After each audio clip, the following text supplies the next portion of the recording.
Hi all. നാളത്തേക്കുള്ള നിഫ്റ്റിയുടെ ലെവൽസും trade സെറ്റപ്പുമാണ് നമ്മൾ ഈ ഒരു വീഡിയോയിൽ ഡിസ്കസ് ചെയ്യാനായിട്ട് പോകുന്നത്. നമ്മൾ കഴിഞ്ഞ ദിവസം പറഞ്ഞ ലെവൽസ് ഒക്കെ മാർക്കറ്റിൽ വളരെ പെർഫെക്റ്റ് ആയിട്ട് ആക്ട് ചെയ്തിട്ടുണ്ട്. അതുപോലെ തന്നെ നമ്മുടെ കമ്മ്യൂണിറ്റി ഗ്രൂപ്പിൽ, അതായത് വാട്സ്ആപ്പ് കമ്മ്യൂണിറ്റി ഗ്രൂപ്പിൽ നമ്മൾ രാവിലെ തന്നെ ബാങ്ക് നിഫ്റ്റിയുടെ ഒരു ലെവൽസ് നമ്മൾ പറഞ്ഞിട്ടുണ്ടായിരുന്നു. അതായത് രാവിലെ തന്നെ നമ്മൾ പറഞ്ഞിട്ടുണ്ടായിരുന്നു ബാങ്ക് നിഫ്റ്റി ഒരു ഡൗൺ സൈഡ് മൂവ് എക്സ്പെക്ട് ചെയ്യുന്നു. അതുപോലെ തന്നെ ഒരു ട്രെൻഡിങ് ആനുള്ള ഒരു പോസിബിലിറ്റി ഉണ്ടെന്നുള്ള കാര്യം നമ്മൾ മെൻഷൻ ചെയ്തു. പറയാനുള്ള കാരണം എന്ന് പറയുന്നത് കഴിഞ്ഞ ദിവസത്തെ മാർക്കറ്റ് പ്രൊഫൈൽ ചാർട്ട്സ് നമ്മൾ നോക്കിക്കഴിഞ്ഞാൽ ബാങ്ക് നിഫ്റ്റി ഒരു perfect OD type of opening ആണ്. അതായത് ഒരു ഇനിഷ്യേറ്റീവ് ആയിട്ടുള്ള ഒരു ബിഹേവിയർ ആണ്. അത് smart money type of opening ആണ്. അപ്പൊ അങ്ങനത്തെ ഒരു ഓപ്പണിംഗ് നമുക്കൊരു മാർക്കറ്റ് പ്രൊഫൈൽ ട്രേഡേഴ്സിനെ കിട്ടിക്കഴിഞ്ഞാൽ നമുക്ക് അറിയാൻ സാധിക്കും നല്ല രീതിയിൽ മാർക്കറ്റ് ട്രെൻഡിങ് ആവാനുള്ള ചാൻസ് ഉണ്ട്. ഏറ്റവും നല്ല രീതിയിൽ മാർക്കറ്റ് പെർഫോം ചെയ്യാൻ ചാൻസ് നമുക്ക് മനസ്സിലാവും. ഓക്കെ. അതുപോലെ തന്നെ നമ്മൾ ബാങ്ക് നിഫ്റ്റിയുടെ ഒരു ടാർഗറ്റ്, നിഫ്റ്റിയുടെ ടാർഗറ്റ്, ഇതൊക്കെ നമ്മൾ ആ ഗ്രൂപ്പിൽ അപ്ഡേറ്റ് ചെയ്യുന്നുണ്ട്. അപ്പൊ ആ ലെവൽസ് എല്ലാം വളരെ പെർഫെക്റ്റ് ആയിട്ടാണ് ആക്ട് ചെയ്തിരിക്കുന്നത്. അപ്പം ആ ഒരു ലെവൽസ് വെച്ച് നിങ്ങൾക്ക് ട്രേഡ് സെറ്റപ്പ് പ്ലാൻ ചെയ്യാനായിട്ട് സാധിക്കും. അപ്പൊ നമ്മുടെ ഗ്രൂപ്പിൽ ജോയിൻ ചെയ്യാൻ താല്പര്യമുള്ളവർക്ക് താഴെ കാണുന്ന ലിങ്കിൽ ക്ലിക്ക് ചെയ്ത് ജോയിൻ ചെയ്യാവുന്നതാണ്. ഓക്കെ. അപ്പൊ നാളത്തേക്കുള്ള ലെവൽസ് നമ്മൾ നോക്കാനായിട്ട് പോവാണ്. അപ്പം ഞാൻ ഈ ഒരു വീഡിയോയിൽ ഡിസ്കസ് ചെയ്യുന്നത് നിഫ്റ്റിയുടെ പ്രൈസ് ആക്ഷൻ വ്യൂവിനുള്ള സ്പോട്ട് പ്രൈസിന്റെ ലെവൽസും അതുപോലെ തന്നെ ഫ്യൂച്ചറിന്റെ ലെവലും, അതായത് മാർക്കറ്റ് പ്രൊഫൈലിനെ ബേസ് ചെയ്തിട്ടുള്ള ഫ്യൂച്ചർ ചാർട്ടിന്റെ ലെവൽസും നമ്മൾ മെൻഷൻ ചെയ്യുന്നുണ്ട്. ഈ ലെവൽസ് ഒക്കെ നിങ്ങൾ കൃത്യമായിട്ട് മാർക്ക് ചെയ്ത് വെച്ച് കഴിഞ്ഞാൽ നിങ്ങൾക്ക് നാളെ ഒരു ട്രേഡ് ഓപ്പർച്യൂണിറ്റി നമുക്ക് കറക്റ്റ് ആയിട്ട് ഐഡന്റിഫൈ ചെയ്ത് പ്രോഫിറ്റ് മേക്ക് ചെയ്യാനായിട്ട് സാധിക്കും. ഓക്കെ. അതുപോലെ തന്നെ നമ്മുടെ ഗ്രൂപ്പിൽ നമ്മൾ വളരെ ഇമ്പോർട്ടന്റ് ആയിട്ടുള്ള ഒരു ട്രേഡിംഗ് ഓപ്പർച്യൂണിറ്റി കാണുകയാണെന്നുണ്ടെങ്കിൽ തീർച്ചയായിട്ടും നമ്മുടെ ഗ്രൂപ്പിൽ നിഫ്റ്റിയുടെ ലെവൽസ് പ്രത്യേകിച്ച് നമ്മൾ ഓപ്പർച്യൂണിറ്റീസ് മെൻഷൻ ചെയ്യാറുണ്ട്. ഓക്കെ. അപ്പൊ ഞാനിപ്പോൾ ഉള്ളത് നിഫ്റ്റിയുടെ ഒരു 5 മിനിറ്റ് ടൈം ഫ്രെയിം ചാർട്ടിലാണ്.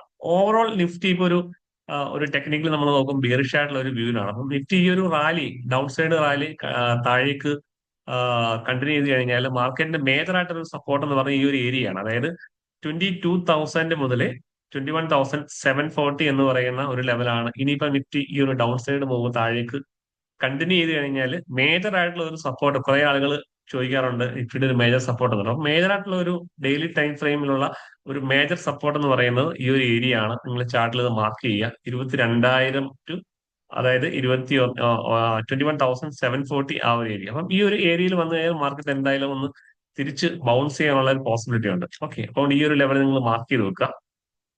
അപ്പൊ അതേപോലെ തന്നെ നാളത്തേക്ക് നമുക്കൊരു ഓപ്പർച്യൂണിറ്റി നോക്കുകയാണെന്നുണ്ടെങ്കിൽ കഴിഞ്ഞ ദിവസം ക്രിയേറ്റ് ചെയ്ത ഈ ഒരു ലോ, അതായത് പ്രീവിയസ് ഡേയുടെ ലോ മാർക്കറ്റ് ബ്രേക്ക് ചെയ്ത് കഴിഞ്ഞാൽ നമുക്ക് ഒരു ഡൗൺ സൈഡിലേക്ക് ഒരു എൻട്രി പ്ലാൻ ചെയ്യാന്നുണ്ട്. അതായത് 23,112 ലെവൽ കട്ട് ചെയ്ത് കഴിഞ്ഞാൽ മാർക്കറ്റിന്റെ നെക്സ്റ്റ് ഒരു സപ്പോർട്ട് എന്ന് പറയുന്നത് 22,914 ആണ്. അപ്പം ഈ ഒരു ലെവൽ നിങ്ങൾ സപ്പോർട്ടായിട്ട് മാർക്ക് ചെയ്യുക. വീണ്ടും മാർക്കറ്റ് താഴേക്ക് വന്നു കഴിഞ്ഞാൽ നെക്സ്റ്റ് ഒരു സപ്പോർട്ട് എന്ന് പറയുന്നത് 22,700 ലെവലും, അതുപോലെ തന്നെ എഗെയിൻ ഒരു ഫർദർ പാള് മാർക്കറ്റിൽ സംഭവിച്ചു കഴിഞ്ഞാൽ നമുക്ക് മാർക്ക് ചെയ്യേണ്ട ലെവൽ എന്ന് പറയുന്നത് 22,465, അതുപോലെ തന്നെ 22,287, 22,287. അതുപോലെ തന്നെ ഈ ഒരു മേജർ സപ്പോർട്ട് നിങ്ങൾ ചാർട്ടിൽ മാർക്ക് ചെയ്യാം. ഓക്കെ. അപ്പം അപ്സൈഡിലേക്ക് നമുക്ക് ഇപ്പോഴത്തെ ഒരു ട്രെൻഡ് നെഗറ്റീവ് ആയിട്ട് നമുക്ക് പോകാനായിട്ട് ബുദ്ധിമുട്ടാണ്. എങ്കിലും മാർക്കറ്റിൽ ബുള്ളിഷസ് കണ്ടു കഴിഞ്ഞാൽ നമുക്ക് അപ്സൈഡിലേക്ക് ഉള്ള ഒരു റെസിസ്റ്റൻസ് ലെവൽ നിങ്ങൾ മാർക്ക് ചെയ്ത് വെക്കുക. അതായത് മാർക്കറ്റ് മുകളിലോട്ട് വന്നു കഴിഞ്ഞാൽ 23,433, അതുപോലെ തന്നെ 23,500 ലെവൽ നിങ്ങൾ മാർക്ക് ചെയ്ത് വെക്കുക. അതുപോലെ തന്നെ ഇവിടെ ഒരു ഗ്യാപ്പ് ഏരിയ ഉണ്ട്. അതായത് 23,490 മുതൽ 23,620 വരെയുള്ള ഏരിയ എന്ന് പറയുന്നത് ഒരു ഗ്യാപ്പ് ഏരിയ ആണ്. മാർക്കറ്റ് ഈ ഒരു ലെവൽ ബ്രേക്ക് ചെയ്ത് കഴിഞ്ഞാൽ ആ ഒരു ഗ്യാപ്പ് ഫിൽ ചെയ്യാനുള്ള പോസിബിലിറ്റി വളരെ കൂടുതലാണ്.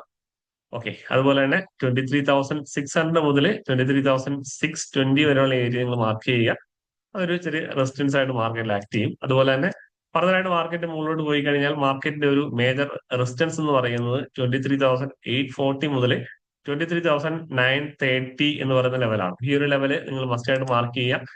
ഈ ഒരു ഏരിയയിലേക്ക് മാർക്കറ്റ് വന്ന പ്രൈസ് അഗൈൻ റിജക്ട് ചെയ്ത് താഴേക്ക് വരാനുള്ള പോസിബിലിറ്റി ഉണ്ട്. മാർക്കറ്റ് മുകളിലോട്ട് വന്നു കഴിഞ്ഞാൽ നെക്സ്റ്റ് ഒരു മേജർ ആയിട്ടുള്ള ഒരു റെസിസ്റ്റൻസ് എന്ന് പറയുന്ന ഈ ഒരു ലെവലാണ്.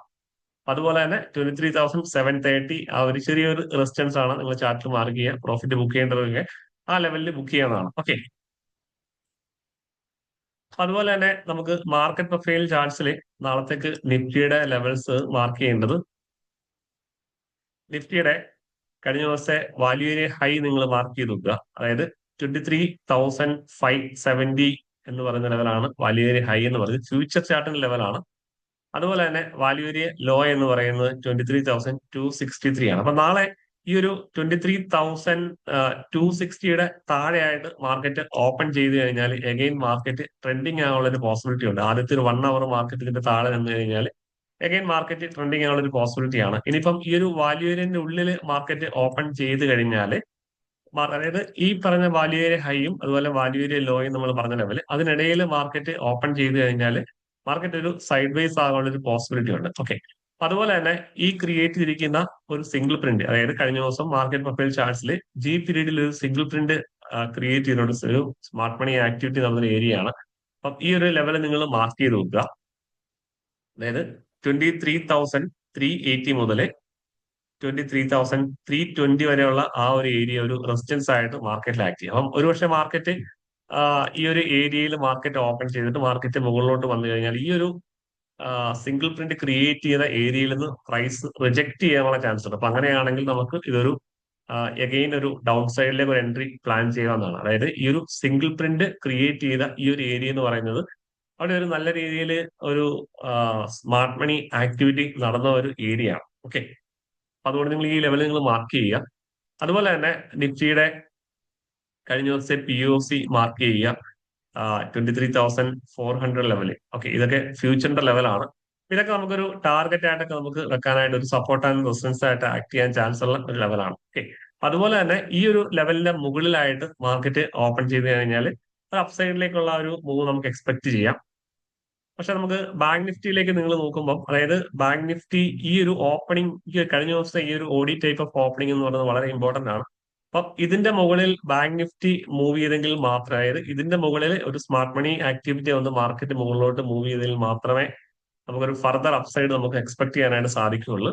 അപ്പൊ നിങ്ങൾ നിഫ്റ്റിയിൽ എൻട്രി എടുക്കുമ്പോൾ ബാങ്ക് നിഫ്റ്റി ഈ ഒരു കഴിഞ്ഞ ദിവസത്തെ ഹൈ ബ്രേക്ക് ചെയ്ത് മുകളിലോട്ട് പോയെന്നുള്ള കാര്യം ഉറപ്പുവരുത്തുക. ഓക്കെ, അപ്പൊ നമുക്ക് നെക്സ്റ്റ് വീഡിയോയിൽ കാണാം. Thank you.